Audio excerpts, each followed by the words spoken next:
The Kissing Hand by Audrey Penn. Illustrations by Ruth E. Harper and Nancy M. Leake. Chester Raccoon stood at the edge of the forest and cried. "I don't want to go to school," he told his mother. "I want to stay home with you. I want to play with my friends and play with my toys and read my books and swing on my swing.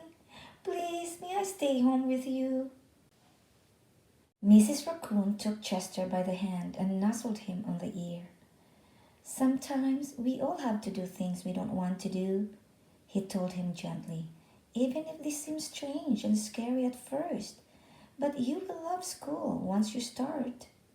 You will make new friends and play with new toys, read new books and swing on new swings. Besides," she added, "I know a wonderful secret that will make your nights at school seem as warm and cozy as your days at home." Chester wiped away his tears and looked interested. "A secret?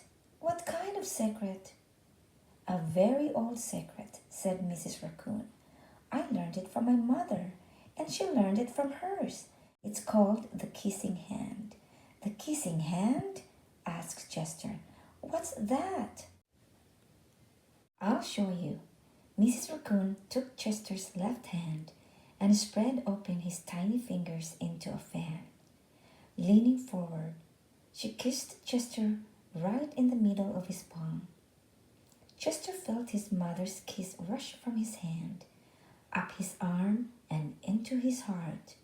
Even his silky black mask tingled with a special warmth. Mrs. Raccoon smiled.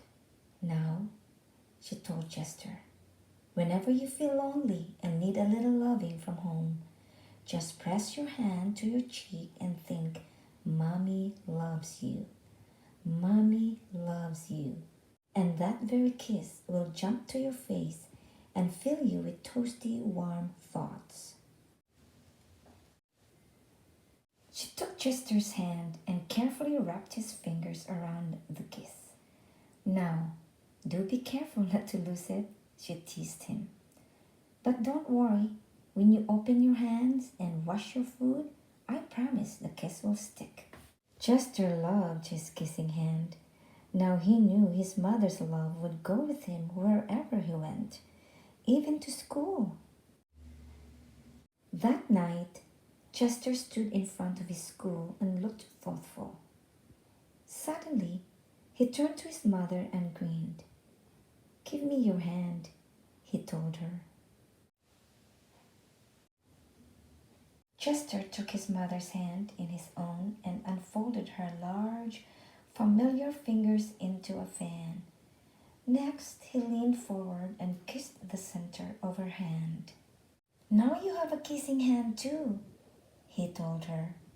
And with a gentle goodbye and "I love you," Chester turned and danced away.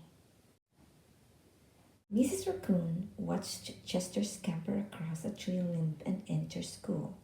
And as the hoot owl rang in the new school, she pressed her left hand to her cheek and smiled. The warmth of Chester's kiss filled her heart with special words.